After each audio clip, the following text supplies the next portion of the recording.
ఎటు చూసినా జనమే కనబడుస్తున్నారు.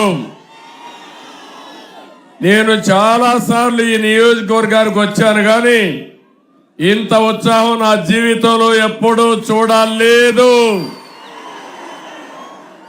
ఇది చూసిన తర్వాత నాకు అనిపిస్తుంది, రేపు జరిగే ఎన్నికల్లో ఉత్తరాంధ్ర క్లీన్ స్వీప్ చేయబోతున్నామని చెప్పి నేను మీకు విజ్ఞప్తి చేస్తున్నా. ఇక్కడికి వచ్చినప్పుడు ఒక పక్క రామ్మోహన్ నాయుడు మీ అభిమాన నాయకుడు ఎంపీగా గెలిపించడానికి సిద్ధంగా ఉండమని, మూడోసారి ముచ్చటగా ఎంపీగా గెలిపించమని కోరుతున్నాను. ఒక ఫైర్ బ్రాండ్. ఒకసారి చూస్తే ఉత్తరాంధ్ర ముద్దు బిడ్డ ఎర్రమనాయుడు గారి కొడుకు, తండ్రికి తగ్గ తనయుడు అని చెప్పి మరొకసారి మీ అందరికి విజ్ఞప్తి చేస్తున్నా. ఇంకో పక్క ఒక యువకుడు గోవిందరావు గారు, సామాన్య వ్యక్తి. ఈరోజు ఇక్కడ ఎంపీగా ఎమ్మెల్యేగా ఇచ్చామంటే ఒక సాధారణమైన వ్యక్తికి ఎమ్మెల్యే ఇచ్చి గెలిపించే పార్టీ తెలుగుదేశం పార్టీ అని చెప్పి నేను మీకు తెలియజేస్తున్నా. తమ్ముళ్ళు 19 రోజులే ఉంది.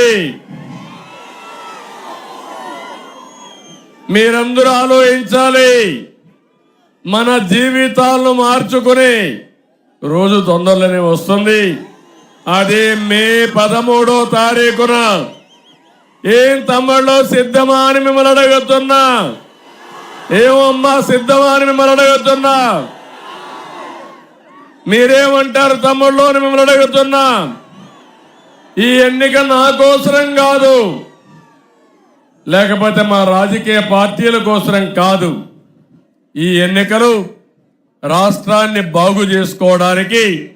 అందుకే నేను చెప్తున్నాను, ప్రజలు గెలవాలి, రాష్ట్రం నిలబడాలి. అందుకే మేము పొత్తు పెట్టుకున్నాం. 3 రాజకీయ పార్టీలు. ఒక పక్క పవన్ కళ్యాణ్ గారు ఒక మంచి వ్యక్తి, సినిమాల్లోనే కాదు హీరో, నిజ జీవితంలో కూడా రాజకీయాల్లో కూడా నిజమైన హీరో మన పవన్ కళ్యాణ్ గారు. ఈ రాష్ట్ర అభివృద్ధి దృష్టిలో పెట్టుకొని పనిచేసే వ్యక్తి. ఇంకో పక్క ఎన్డీఏ బీజేపీ, కేంద్రంలో బీజేపీని అధికారంలో ఉంది. అవునా కాదా తమ్ముళ్ళు అడుగుతున్నా. మళ్ళీ రాబోయేది బీజేపీని, అవునా కాదా అని అడుగుతున్నా. అందుకే మన పొత్తు 3 రాజకీయాల పార్టీలు పెట్టుకున్నాం.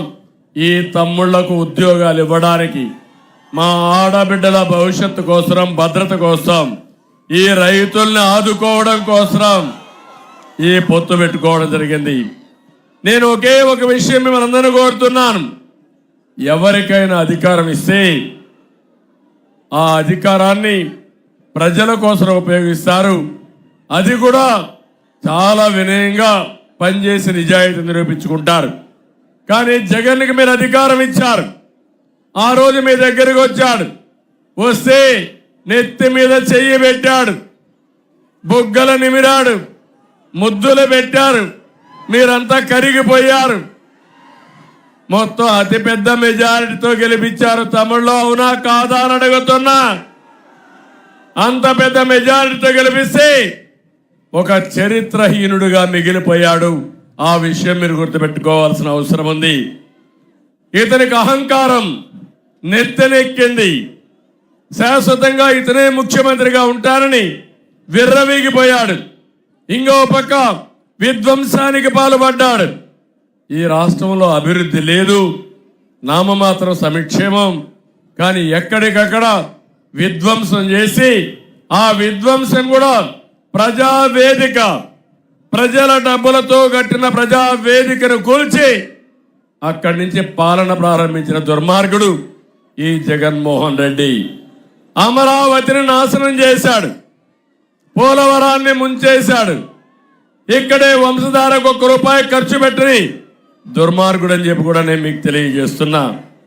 ఇంకో పక్క నేను ఒకే ఒక విషయం మీ అందరికీ విజ్ఞప్తి చేస్తున్నాను. ఈరోజు రాష్ట్రంలో దోపిడీకి అడ్డు లేకుండా పోయింది.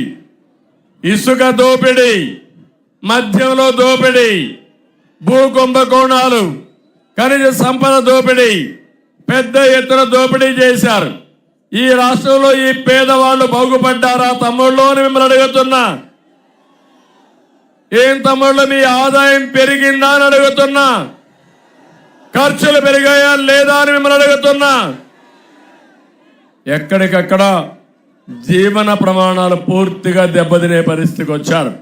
నేను ఒక విషయం మిమ్మల్ని అందరినీ కోరుతున్నాను. ఈరోజు మీకు పట్టాదారు పాస్ పుస్తకాలు వచ్చాయి. నేను అడిగేది మిమ్మల్ని, తమ్ముళ్ళు పట్టాదారు పాస్ పుస్తకం మీద బొమ్మ ఎవరిది తమ్ముడు? ఎవరిది బొమ్మ?